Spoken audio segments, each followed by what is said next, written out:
For a long time, it was said that female characters didn't sell comic books.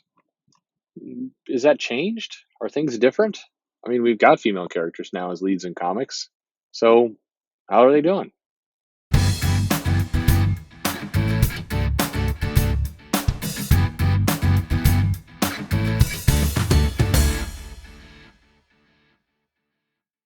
Hey, this is Perch. This is one of those things that it's like the tribal knowledge that goes out that isn't really accurate, but it gets it's kind of the what is it? There's a phrase here like if you say something enough times and it becomes true, even if it's not true. It's a little bit like what this is. So for the '80s, there was this comment that would go around at conventions and when retailers would meet up, and this is the '80s, so it was all very informal. But when things like that would happen, and it was basically that a female character can't lead a comic, and they would point to things like, you have Superman, you have Batman, which are big sellers, and you have Wonder Woman, which was a big step down from the other two in terms of just sales. It would sell, but it wasn't at the same level. By the way, that's not entirely true if you actually look at the numbers over the time. But that was what people believed. So, like, just for the moment, in case you're thinking you want to just get right in here and argue with me, this is a video first off on belief, and then we'll talk about those beliefs. So the belief was didn't sell, and then things like She-Hulk would come around, and even though a lot of people, including myself, have fond memories of John Byrne She-Hulk, John Byrne She-Hulk wasn't exactly a sales bonanza. It sold well. It was fine. It did good numbers. It did better numbers than a lot of books today, but it wasn't like it was pulling in 150,000 copies, the most amazing kind of female led title ever. It was a book. Um, and there's been other examples over the years of female led titles, and they do they do well or not? And I think you know Marvel had more struggles with female led books than DC did. Not sure exactly why. I think a lot of DC got tied up in kind of the Wonder Woman problem, which was, Wonder Woman was the flagship female solo title, and it was sold kind of dubiously, and then the every title after that was going to be a B title to Wonder Woman, in the sense that that was Wonder Woman was the flagship title, and so what else were you going to do beyond that? You might have a number of different titles, but they always seemed a secondary to that effort. So first off, is it true that female titles couldn't sell, or that there was not a market for them? It's true that comics, for a lot of time, certainly during the '80s and '90s, that female books were, or the audience coming to the comic store is more male. That's very true. It was, blame society, blame whatever you like, but it was, comics were for boys, and makeup and things were for girls, and that was just kind of how society built itself. And is that sexist and wrong? Probably, but that was just facts. That was how things are. And but it wasn't. It always felt, as a guy, as a retailer, that the female books that were put out, the books with female lead characters, were less. They were kind of like you put your A team on the big male books, and you put your kind of your B team on the female led books. And the female led books always felt like a step down in quality.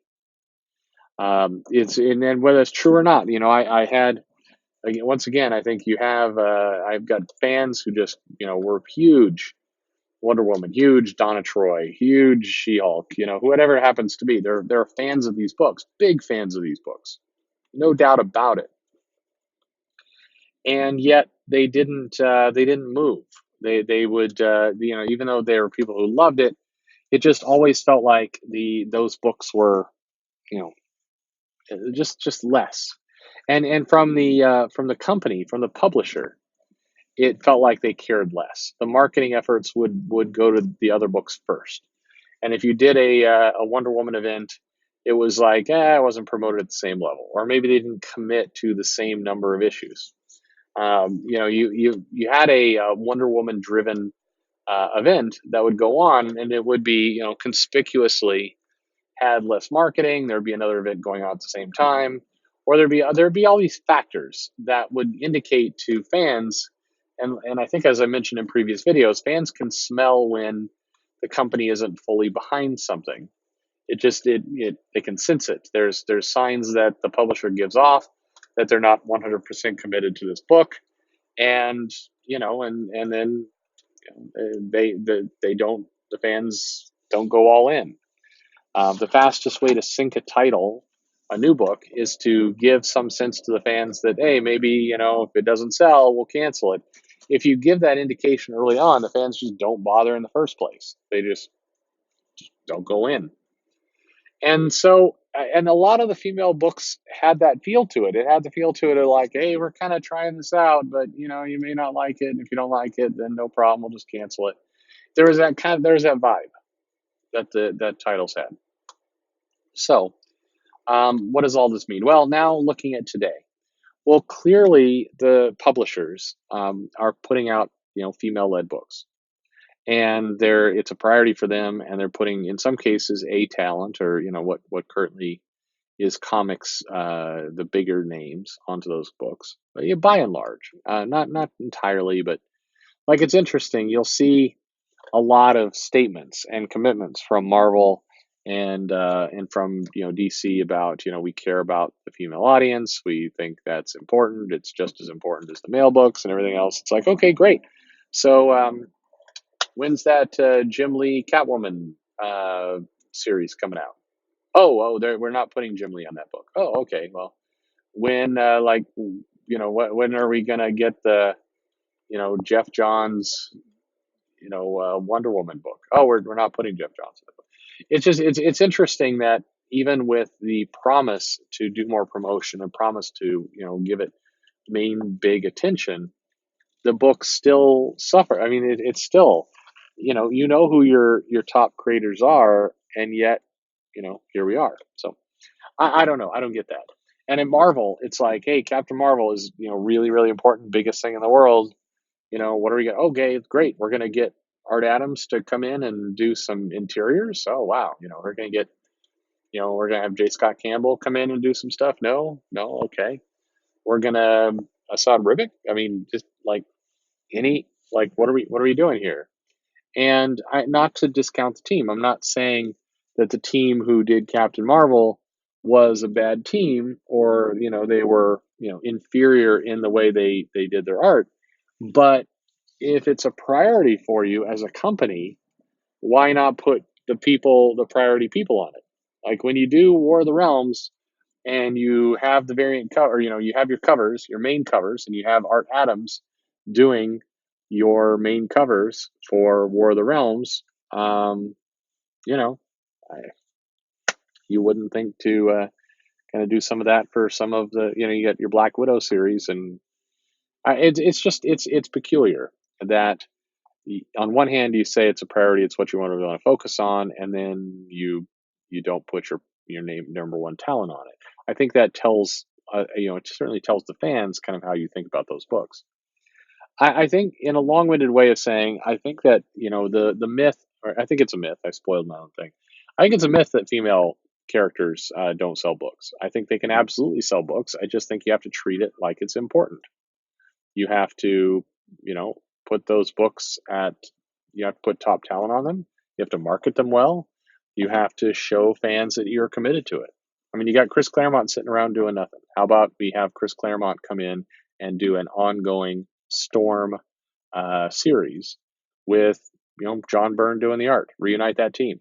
Make a big a promotion. Say we're Claremont, Byrne returning together. Now I know the two had some issues, but just let me fantasy book here for a while. But Claremont, Byrne together again for the first time in 30 years, and they're going to be doing a ongoing Storm series. African American, well, not African American. Well, I said, did Storm get her citizenship? I don't know. I don't know if that ever happened. Anyway, African Goddess, Storm, ongoing series, Claremont Byrne. You put that issue out, it's selling 100,000 copies more. in the first issue. Yes, it would drop after that, of course, but it would still, that would be a top tier book. Put it out. I think that's, is there a market for female books? Absolutely. Can it sell as much as a male book? Absolutely.